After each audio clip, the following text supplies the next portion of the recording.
We are 2 days away from the 5th anniversary of January 6th, the day when an angry mob egged on by Donald Trump stormed the Capitol. And of course, since then, Trump has pardoned all of those rioters. And not only are they walking free because of that, they're actually now even more emboldened. Some are planning the worst high school reunion you can imagine. They'll meet again at the Capitol this coming Tuesday, and they're demanding Trump do more. We've gone nearly a year and we haven't seen any action. And we haven't seen any action by the Bondi DOJ to actually hold anyone accountable. There is a popular conspiracy theory on the right that the FBI somehow tricked the rioters into storming the Capitol. And we want to introduce you to this man, Jared Wise, who was filmed screaming, "Kill them," at Capitol police officers. The Trump administration liked him so much that they actually hired him. Wise is now part of the weaponization working group inside the Department of Justice. It is filled with conservative activists, and the group's goal is to carry out Trump's political grievances. A few weeks ago, we reported that over a dozen pardoned rioters are now in new legal trouble. And since then, we have to add another name to that list. Andrew Paul Johnson was arrested on child molestation charges in November. According to a police report from Florida, Johnson tried to stop the child from saying anything. The report also says that Johnson promised to give some of his compensation money that he expected to get from the Trump administration because he stormed the Capitol. Now, to be clear, none of the rioters have been paid, but the idea isn't as far-fetched as it sounds. In fact, Trump has talked about compensating the rioters before. And then there's this man, Mark McCloskey. He's a lawyer for about 400 January 6 rioters and just recently dropped off the paperwork to try and get them compensation payments. And if McCloskey looks familiar to you, it is because he actually went viral during the Black Lives Matter protests in 2020. That's him. He was the guy holding an assault rifle with his wife as protesters walked down his street.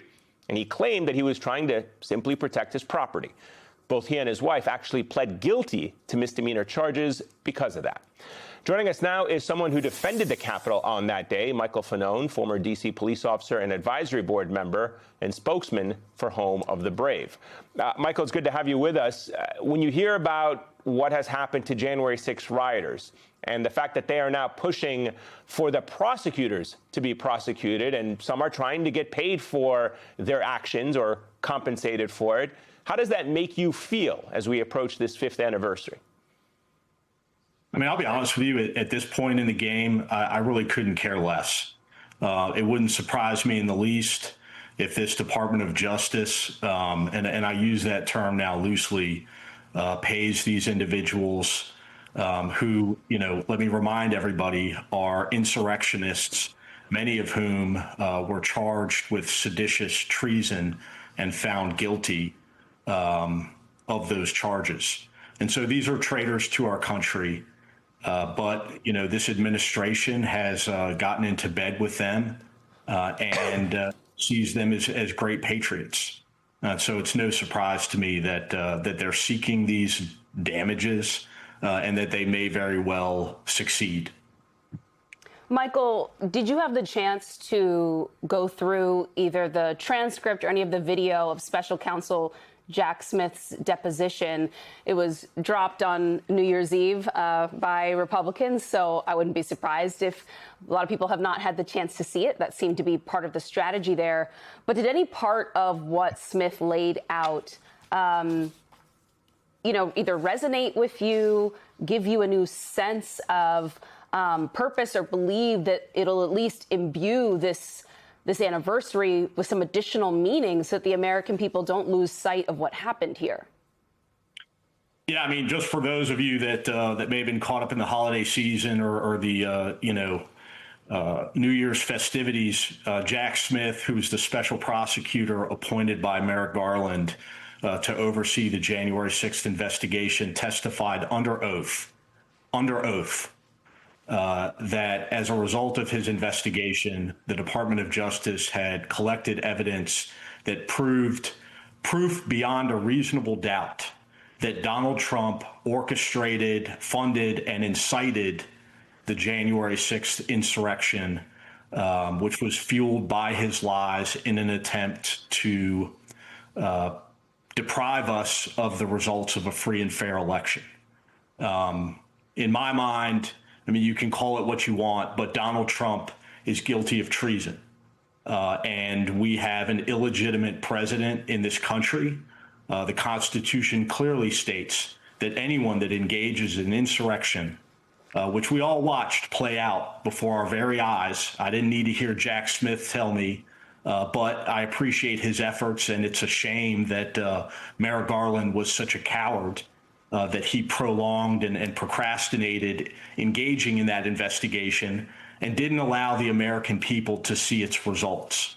But Jack Smith certainly is a patriot, and I appreciate his sworn testimony. Michael, you bring up such an important point with history and how history will judge some of these actors throughout all of this. Perhaps the question of history and the rewriting of history is very important. I wanted to get your thoughts on the way history has been rewritten by the Republicans and Donald Trump specifically around January the 6th. In fact, there's an attempt here in New York. There's legislation that would require schools to teach January 6th as an insurrection and to teach it for, as you just described it, an attempt to overturn our democracy. I don't want you to comment on the specific legislation, but I want to talk to you about the efforts. Should Democrats be doing more to make sure that the accurate historical narrative around what happened on January 6th is preserved as opposed to the way it is right now by Republicans? Well, I would say that Democrats should be doing more, period, full stop. To fight back against this administration. The American people have demanded it. No King's protest. We had more than 7 million people turn out demanding that Democratic leadership do more to fight back against this administration. And so far, they've shown nothing other than cowardice. Hakeem Jeffries, you're a coward. We have two parties right now in America. We've got one party of traitors and we've got one party of cowards. And so, yes, you should teach January 6th as an insurrection because it was an insurrection. The facts are clearly laid out both in the Select Committee's investigation and Jack Smith's investigation that Donald Trump lied to the American people. Those lies fueled the response to his rally on January 6th. And then he directed those angry Americans to storm the Capitol, attack law enforcement in an effort to postpone the certification of the election, while he tried to figure out how to subvert the eventual or inevitable outcome. It's all there in black and white. It's actually very simple. It's not that complicated. And unfortunately, too many Americans have either decided that they just don't care or they are so entrenched in the MAGA cult that they accept it as patriotic activity. Michael, are you at all concerned for your safety as some of these people are not just going free, but they are emboldened, empowered, brought into positions of influence with this administration? And as you just spelled out, they put lives like yours at risk that day. I'm more concerned with the safety of with my family members and their quality of life. I've grown accustomed to getting the death threats, and quite frankly, I think that the MAGA crowd are cowards. I think they like to talk tough, especially when they're behind the safety of their keyboard. But I've been getting death threats almost daily since I testified before Congress, and nobody's so much as approached me, in any meaningful way to end my life. So, bring it on. Well, Michael Fanone, thank you so much for continuing to speak out, sharing your story, and I'm grateful that you feel safe at this time. We appreciate you.